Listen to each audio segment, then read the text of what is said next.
নারীদের নিরাপত্তা কোথায়? ঘরবাড়ি, স্কুল কিংবা রাস্তাঘাট, কোথাও যেন সেই নিরাপত্তার ছায়াও নেই। সমাজে মানবতা কোথায় হারিয়ে গেছে? শিশু, প্রাপ্তবয়স্ক, বৃদ্ধ, কেউই যেন রেহাই পাচ্ছে না।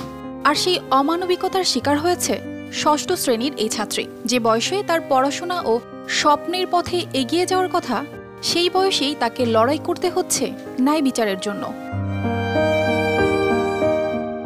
৩০ অক্টোবর টাঙ্গাইলের ঘাটাইল উপজেলায় বিয়ের দাবিতে অনশন করছে মামাতো ভাই জহুরুলের বাড়িতে। কিশোরী ও তার পরিবারের দাবি, বিদ্যালয়ে যাওয়ার পথে জহুরুল ও তার বন্ধু জামাল কিশোরীকে পাশের বাড়িতে নিয়ে চেতনানাশক ঔষধ খাইয়ে নিপীড়ন করে।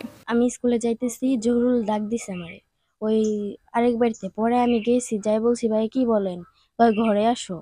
আমি বলছি হ্যাঁ ভাইয়া বলেন। কয় তুমি কোন ক্লাসে পড়ো? আমি ক্লাস 6 এ পড়ি। কয় তোমার রুল কত? আমি কই 18।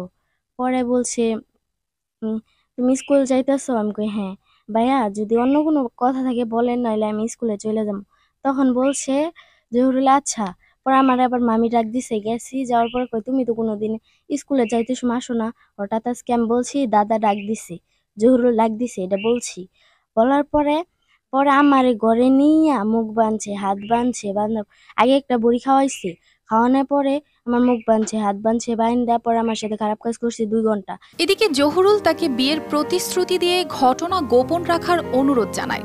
এক পর্যায়ে জহুরুল বিয়ের বিষয় নিয়ে নানা অজুহাত দেখাতে শুরু করলে মেয়েটি বুধবার সকালে জহুরুলের বাড়িতে অনশনে যান। তারা বাইরে যাবগা এটা পরিকল্পনা করে পলাতক হয়েছে, আত্মগোপন হয়েছে। আমার মেয়ের এই বাড়িতে কাহিনী হইলো, ছেলে পলাতক হইয়া বাইরে পাঠাই দিতেছে। আমার মেয়ে আমি বাধ্য হয়ে নইছি যে আমার মেয়ে কি করবা করো, যে তুমি মিটাও, তোমার এই পয়সা দিমু, ওই পয়সা দিমু, বিভিন্ন খাত কইরা আমার জালে ফালাবার চাইছে। আমি জালে পড়ি নাই, যেটা আমার মেয়ের কি করবো, হয় বিয়া করে লাগবো, না হয় আমার মেয়ের কি করবো কইরা দিব, বিয়া দিয়ে দিব অন্য জায়গায়। আমার যে ইজ্জতটা গেছে এই ইজ্জতটা ফিরেই দিব। সে থানার আমার কোনো আত্মবিশ্বাস নাই। বিচার এক পেলে করবো, আরেক পেলে হবে না, অন্য সিস্টেম করবো, এরকম হবে, হইতেও পারে। এই ঘটনায় এলাকায় চাঞ্চল্য সৃষ্টি হয়েছে। জহুরুলের পরিবারের সদস্যরা ঘরে তালা দিয়ে পালিয়ে গেছেন।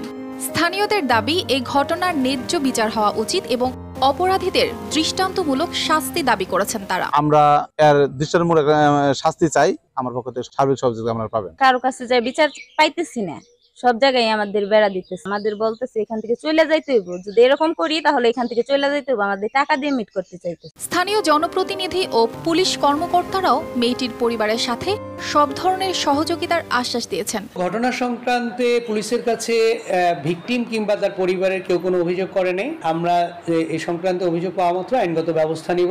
সবাই আশা করছে মেয়েটি ন্যায় বিচার পাবে এবং সমাজে এ ধরনের ঘটনা রোধে প্রয়োজনীয় পদক্ষেপ গ্রহণ করা হবে।